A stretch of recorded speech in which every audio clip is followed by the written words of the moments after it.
এতদিন শান্তই ছিল দক্ষিণ পূর্ব এশিয়ার এ অঞ্চল, কিন্তু এবার পশ্চিমের যুদ্ধের উত্তাপ পৌঁছে গেল থাইল্যান্ড কম্বোডিয়ায়। সীমান্তের বিতর্কিত এলাকায় রক্তক্ষয়ী সংঘাতে অন্তত 14 জনের মৃত্যু হয়েছে বলে জানাচ্ছে আনাদোলু এজেন্সি। নিহতদের মধ্যে 11 জনই বেসামরিক নাগরিক। দক্ষিণ পূর্ব এশিয়ার এই দুই প্রতিবেশীর মধ্যে 1 শতাব্দীরও বেশি পুরনো বিরোধ আবারও ভয়াবহ রূপ নিল। থাইল্যান্ডের সেনাবাহিনীর দাবি, বৃহস্পতিবার ভোরে কম্বোডিয়ার সেনারা সীমান্তের কাছে থাই সেনাদের উপর নজরদারি চালাতে ড্রোন ব্যবহার করে এবং এরপর রকেট নিক্ষেপ করে।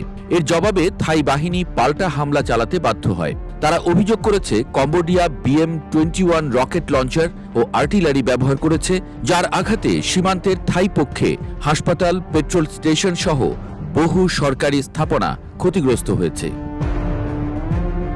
অন্যদিকে কম্বোডিয়ার পাল্টা দাবি, থাই সেনারাই প্রথমে সংঘর্ষ শুরু করে।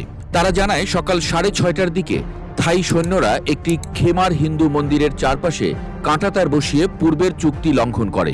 এরপর সকাল 8:30টার দিকে থাই বাহিনী গুলি ছোঁড়ে, ফলে আত্মরক্ষার অধিকার প্রয়োগ ছাড়া তাদের কোনো বিকল্প ছিল না।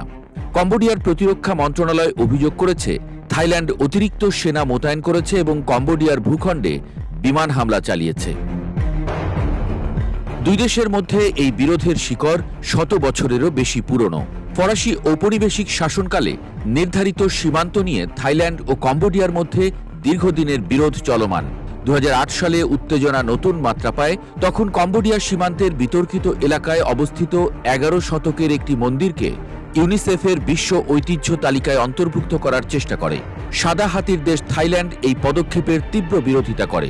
তখন থেকেই সীমান্তে দফায় দফায় সংঘর্ষে উভয় দেশের সেনা ও বেসামরিক লোকজন হতাহত হয়।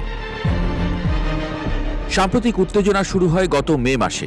তখন এক সংঘর্ষে কম্বোডিয়ার এক সেনা নিহত হয়। এরপর থেকে দ্বিপাক্ষিক সম্পর্ক 1 দশকের মধ্যে সবচেয়ে তলানিতে নেমে আসে। গত 2 মাসে দুই দেশই একে অপরের বিরুদ্ধে সীমান্ত বিষয়ক নিষেধাজ্ঞা আরোপ করেছে। কম্বোডিয়া থাইল্যান্ড থেকে ফলমূল, শাকসবজি, বিদ্যুৎ ও ইন্টারনেট সেবা আমদানি বন্ধ করে দিয়েছে। পাশাপাশি উভয় দেশই সীমান্তে সেনা উপস্থিতি বাড়িয়েছে। বৃহস্পতিবার রক্তক্ষয়ী সংঘর্ষের পর থাইল্যান্ড 6টি F-16 যুদ্ধ বিমান মোতায়েন করেছে এবং কম্বোডিয়ার সামরিক অবস্থানে আঘাত এনেছে। এই বিমান হামলার উদ্দেশ্য ছিল সুনির্দিষ্ট লক্ষ্যবস্তুতে আঘাত করা বলে জানিয়েছে ব্যাংকক। কম্বোডিয়া এই হামলাকে বেপরোয়া ও নৃশংস সামরিক আগ্রাসন বলে অভিহিত করেছে। এর প্রতিক্রিয়ায় শুক্রবারও সীমান্তে সংঘর্ষ চলেছে। থাই সেনারা দাবি করেছে, কম্বোডিয়ার বাহিনী ভারী অস্ত্র ও রকেট ব্যবহার করে ধারাবাহিক গোলাবর্ষণ চালিয়েছে। রাজনৈতিক অস্থিরতাও এই সংঘাতকে উস্কে দিচ্ছে। থাইল্যান্ডের সাবেক নেতা থাকসিন সিনাওয়াত্রার সমর্থনে একটি দুর্বল জোট সরকার ক্ষমতায় রয়েছে। অন্যদিকে কম্বোডিয়ার প্রধানমন্ত্রী হুন মানেত এখনও নিজের কর্তৃত্ব প্রতিষ্ঠা করতে পারেননি। তার বাবা হুন সেনের জাতীয়তাবাদী ভাবমূর্তি ধরে রাখতে সংঘাতকে আরও তীব্র করার ইঙ্গিত পাওয়া যাচ্ছে। এই পরিস্থিতিতে উভয় দেশেই এমন শক্তিশালী নেতৃত্বের অভাব রয়েছে যারা টানাপোড়েন থেকে সরে আসতে পারে। জাতিসংঘের নিরাপত্তা পরিষদ আজ এক জরুরি বৈঠক ডেকেছে। তবে বিশেষজ্ঞদের মতে সংঘাত পূর্ণাঙ্গ যুদ্ধে রূপ নেবে না।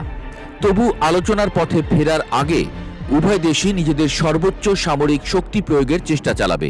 আর ততদিন সীমান্তের উত্তেজনা স্থায়ী হুমকি হয়েই থাকবে, এমনটাই মত বিশ্লেষকদের।